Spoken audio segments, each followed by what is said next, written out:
I'm back. Mr. Clarke's back. Time to take a look at topic 11.7, the Spanish-American War. Remember, you should have open your Google Docs so you can take a look at the questions, answer those questions while you watch my video lesson. I do suggest if you have a secondary device where you can play the YouTube lesson, maybe on your TV or another computer or on your phone. That way you can have out your Google Doc and your Chromebook and you can type in your responses as you go through the lesson. Some of the key things we'll be looking at as we move forward here with the Spanish-American War. We'll look at obviously the causes of the Spanish-American War, some of the major battles, the consequences of the war, including the debate over imperialism itself. We'll be looking at, as we move forward into 11.7, we'll see the expansion of the United States and how we're really emerging as a world power. We'll also take a look at and see the consequences of the insurrection in the Philippine Islands. All right, so as we go through the questions, just make sure you fill them out as we go through them. All right, so one, explain the status at the end of the 19th century. Remember, the 19th century is the end of the 1800s. So basically, what was the status of the Spanish Empire? Of course, if you reflect back on the history of Spain and the power it had at one point in time, if you think about what language the majority of the Americas speak, it's Spanish. That means that the Spanish Empire had conquered and controlled much of Latin America. Probably the big exception in Latin America would be Brazil, which was controlled by the Portuguese, hence they speak Portuguese. But for the most part, Spain dominated the Americas, with the exception being Brazil, and can look into North America, of course, where the British and the French had some impact. So Spain was an imperial nation in decline by the late 1800s, so kind of on its last leg in terms of a world power. Its formerly vast empire had dwindled down from some of the areas that we had mentioned just a moment ago to include just the Philippines in the Pacific and a couple islands in the Caribbean, Puerto Rico and Cuba. 2, why did the United States have an interest in what was happening in Cuba during the war for independence from Spain? So basically, you have a similar situation to in the 13 American colonies, where the American colonies eventually rose up against the British and got our independence. The Cuban rebels who are under the control of Spain are looking to get their hands on their own independence from Spain. Americans had invested quite a bit in Cuba, so we had a vested interest in terms of how this was going to turn out. What would happen to Cuba if they were to get their independence? Would it be in our best interest for Cuba to be independent from Spain? And one of the key things, too, for the United States, if you look at the map there, there's the Florida Keys here. So southern Florida is just 90 miles from Cuba, so not really that far at all in terms of distance. Also, they compared, as we mentioned, the revolution in Cuba to our own against the British. So we had some degree of support. Let's say we did it, they should do it as well. Jingoism also fueled anger and fear towards Spain. 3, how did General Weyler deal with the Cuban rebels? Well, he's a Spanish general, so he wants to keep a tight, leash around the Cuban people. He devised a plan to deprive the rebels of food and recruits. He even herded the rural population into reconcentration camps where tens of thousands died from disease and starvation. Meanwhile, the Cubans and Spanish were destroying American property in their ongoing conflict over control of Cuba. So in some ways, our sugar plantation owners were getting caught up in the middle of a revolution in Cuba. 4, looking at the impact of journalist Joseph Pulitzer, somebody you I'm sure have heard at least the name, still to this day, over 125 years later or so. The Pulitzer Prize for writing or journalism is awarded to the best articles or best journalist each year. William Randolph Hearst. These two were newspaper tycoons or giants during this period of time. They're kind of depicted in the visual down the bottom. The newspapers, such as those owned by Pulitzer and Hearst, they look for sensationalism. Sensationalism sells newspapers. They're looking for catchy headlines and pictures to paint a negative picture of the Spanish. To boost readership, Pulitzer's New York World and Hearst's New York Journal and similar newspapers printed stories that exaggerated Spanish atrocities, comparing the Cuban rebels to the patriots of the American Revolution. Exaggerated stories became known as yellow journalism. You can see here they're spinning around the patriotic letters here, war with Pulitzer and Hearst. You see Pulitzer here. Say, young feller, what you doing tomorrow? I'll tell you tomorrow, can't buy ID. I've got this thing, but don't push me, see? So basically they're pushing back Pulitzer and Hearst in terms of war. Say, this is my war, I bought and paid for it, and if you don't stop bothering me about it, I'll have you put off the earth, see? P.S. Me name is Hearst. So Hearst versus Pulitzer.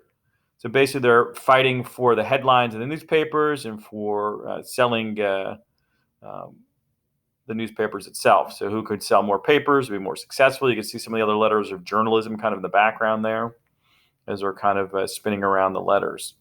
And of course, they're dressed in yellow to represent yellow journalism. 5, how did President McKinley react to the ongoing issues in Cuba? McKinley warned the Spanish to quickly establish peace, or the United States would take whatever steps it deemed necessary to procure the result. The Spanish, they recalled General Weyler and offered the Cuban rebels some reforms, similar to what we saw even with the United States, kind of negotiating at different points in time with King George and Great Britain during the period of time leading up to our ultimate revolution. There was different points in time where they kind of appeased each other, trying to avoid an all-out revolution. Rebels insisted on independence, like the American rebels did as well, which Spain refused to grant, and the King George refused to grant it to us as well. So a lot of parallels.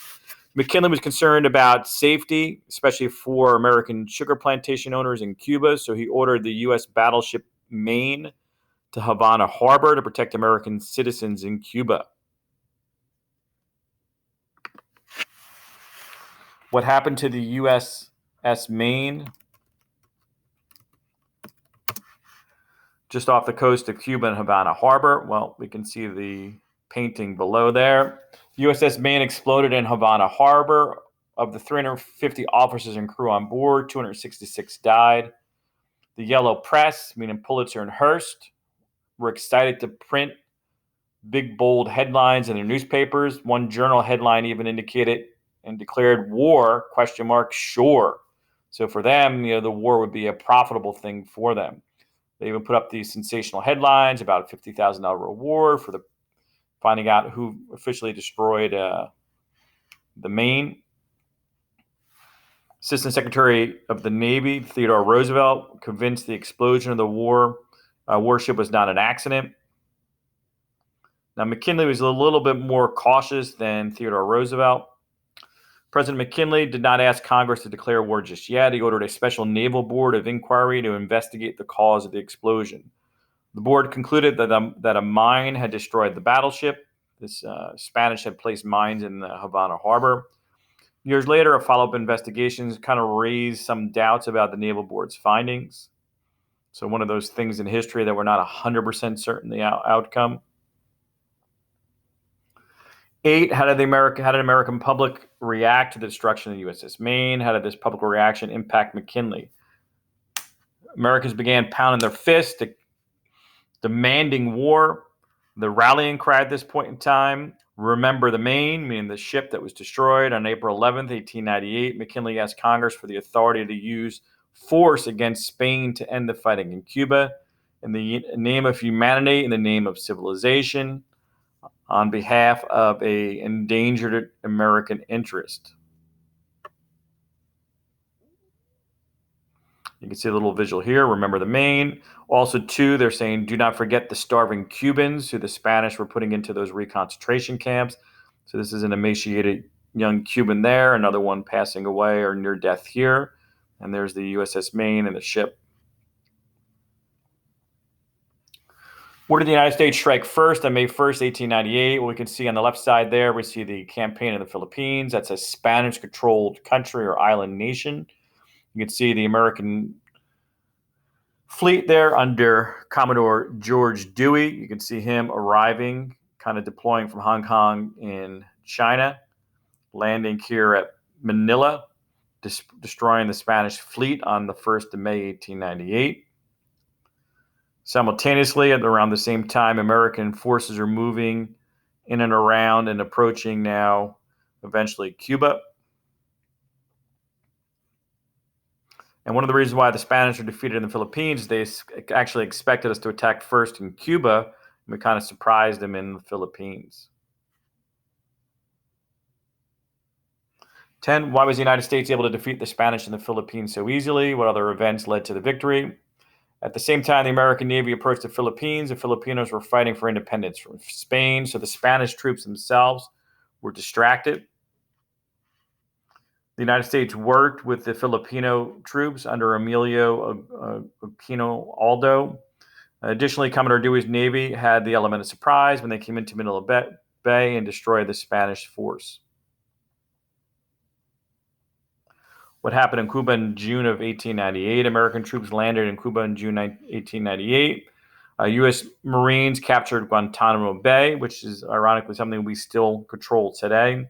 And a force of 17,000 soldiers under U.S. Army General William Schaffner stormed shore east of Santiago. Despite their excitement for the war, the troops faced deplorable conditions. Cuba, of course, is very hot and kind of like humid climate. How well equipped and trained were American troops being deployed in Cuba? Poorly trained, ill-equipped, soldiers were issued obsolete weapons. They had heavy wool uniforms, which are horrific for the hot conditions. Corrupt and inefficient officials provided the men with rotting, contaminated food. So in many cases, all supplies were kind of on the negative or bad side. One of the heroic fighting forces of the Spanish-American War were the Rough Riders. This is a cavalry unit, which is military that ride by horseback. This was commanded and organized by the future President of the United States of America, Theodore Roosevelt. Roosevelt did an interesting thing. He gave up his cushy position where he would be protected and be able to actually make a lot of the war plans and kind of carry out with basically by giving orders as Assistant Secretary of the Navy. Instead, he resigned that commission and decided he wanted to put his life on the line and fight in the front line. So he put together the Rough Riders, which consisted of rough and rugged Westerners, cowboys, sometimes even outlaws, some upper-class Easterners who relished what Roosevelt called the strenuous life. You can see here the Rough Riders in the kind of photograph there, riveted together. Roosevelt pictured in the center. And then Roosevelt here, and this is a painting on the left, a photograph on the right of Theodore Roosevelt by horseback as a Rough Rider. 14, how did the Rough Riders and Roosevelt gain national and worldwide fame? They performed heroically at the battles of Queto and San Juan Hills, just outside of Santiago, Cuba. The Rough Riders stormed up those hills to secure high ground surrounding Santiago. And you can see in the center of the painting there, Roosevelt charging up San Juan Hill, becoming a national war hero. So he basically led his Rough Riders unit up the hill. And usually somebody who's first or second in command is not going to lead the charge, because very often on a high position like that, when the enemy has the high position, you can get easily gunned down. So Roosevelt thought it was a good possibility he might lose his life, but he had the courage to kind of lead the troops up the hill. 15, how did the war end? 2 days after the Battle of San Juan Hill, the Spanish Navy made a desperate attempt to escape from Santiago Harbor. U.S. forces, which had blockaded the harbor, destroyed the Spanish fleet as it tried to break out. Surrounded, outnumbered, and dispirited, Spanish forces in Santiago surrendered. Nearly 3,000 Americans died during the war, of which only 380 died in combat. Many of them died from malaria or yellow fever.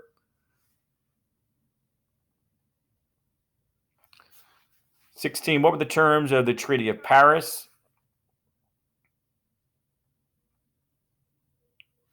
Signed by Spain and the United States in December 1898, the Treaty of Paris officially ended the war. Spain gave up control of Cuba, Puerto Rico, and the Pacific island of Guam. It also sold the Philippines to the United States for $20 million. So when you think about the outcome of the war, some of this is still very impactful for the United States today. Puerto Rico, of course, is still part of the United States, as is Guam.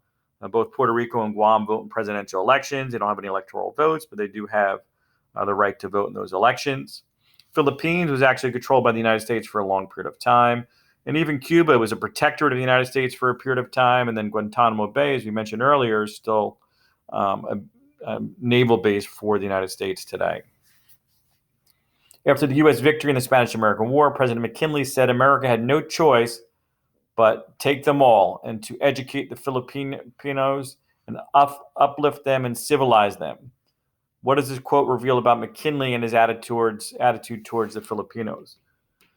One, McKinley was imperialistic. Two, he viewed them as an inferior race that needed uplifting and civilizing, could not be trusted to take care of themselves. He believed it was America's duty to spread its influence to the Philippines.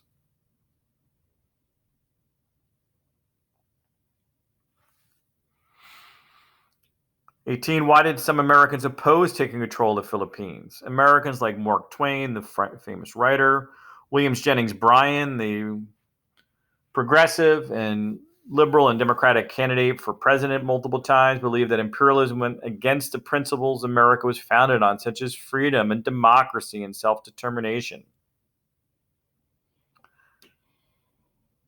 19, how did the acquisition of Puerto Rico, Guam, and the Philippines impact the U.S.? Well, importantly, from a militaristic standpoint, we now had naval bases and refueling stations for our steamships. Coal was necessary to have the ships move from place to place, and therefore having refueling stations around the globe impacted our U.S. Navy in a positive fashion. The westward move of American power and influence was desired by farmers and industrialists who saw Asia, China, especially as untapped markets for their goods. So economically, they saw it as a net positive too. 20, in 1901, American legislation known as the Platt Amendment was passed. This put internal, external, and economic affairs of Cuba under the control of the United States. As I alluded to earlier, Cuba became a protectorate of the United States and established the United States naval base at Guantanamo Bay. Guantanamo Bay today is nicknamed Gitmo, and that's where we send enemy combatants or terrorists who are thought to be against the United States. The amendment was repealed in 1934, but the naval base remains in American possession still to this day.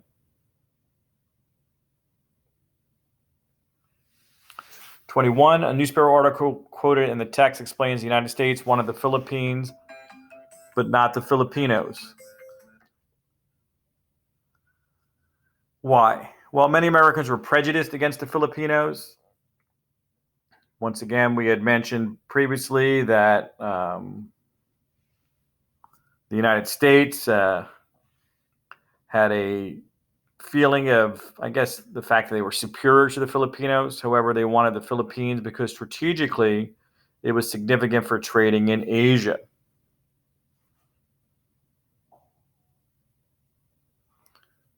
'22, why did Filipino leader Emilio Aguinaldo fight with the United States against Spain, and then why did he later fight against the United States? Well, he had thought that the United States was helping the Filipinos to oust the Spanish and drive them out. However, he realized the Americans also want to control the Philippines. So basically, they were replacing Spanish leadership with American leadership, and either way, they weren't independent. So they wanted Filipino independence, and whether it was the Spanish or the United States controlling it, the Filipinos wanted to be free. 23, what actions by the United States showed negative attitudes towards the Filipinos? Well, often we were cruel towards the Filipinos. The United States responded to the call for Filipino independence by gathering civilians into concentration camps. Newspaper and military officials encouraged people to kill the Filipinos. The more of them killed, the better, was a quote from the San Francisco Aeronaut. They must yield before the superior race. So things that are very un-American were coming out during this period of time. 25, what challenges did the United States face in the war in the Philippines? Well, the insurrection ended up being very costly for the United States. We had trouble responding to guerrilla warfare tactics of the Filipinos. The United States spent $400 million and used 100,000 troops here. Over 5,000 Americans and over 200,000 Filipinos were killed. So really not a very positive outcome there for either side. 25, who were the candidates for president in 1900? Who won? William Jennings Bryan ran against William McKinley for the presidency. To increase his chances of winning re-election, McKinley chose a new vice presidential running mate, Theodore Roosevelt, the hero of San Juan Hill. Emphasizing the overwhelming American victory over Spain, McKinley soundly defeated Bryan. The president's reaction signaled Americans' continued faith in expansionist policies. Let's take a look at the electoral map here. The red is the Republican. The blue is the Democrat. If you look at the election here, it's almost like opposite of what modern day Republican versus Democratic elections kind of turn out to be. Traditionally, the red there is blue today, and the blue today is red. So things have really shifted quite a bit. But he did win a pretty comfortable victory. 7.2 million for McKinley, a little over 6 million for Bryan. Electoral votes, pretty comfortable victory for McKinley over Bryan in the Electoral College as well. Unfortunately, we'll see McKinley. He was assassinated shortly after winning re-election in 1900, and Theodore Roosevelt would become the 26th president of the United States. Lastly, the lesson reflection. United States Secretary of State John Hay called the Spanish-American War a splendid little war. Based on the information presented in the text, do you agree? Explain your answer, citing evidence in the text to support your ideas. Well, if you agree that it was a splendid war, it was a relatively quick war with the help of the Rough Riders. We won relatively easily. Many heroics were in the war. Teddy Roosevelt emerged as a hero. We as a country emerged as an imperial world power. If you disagree, the war was not splendid. It cost thousands of soldiers' lives from warfare and disease on both sides. It also led to the United States crushing the revolutionary movement in the Philippines and making the United States not much better than Spain. Well, that's it for now. Until next time, Mr. Clarke is out.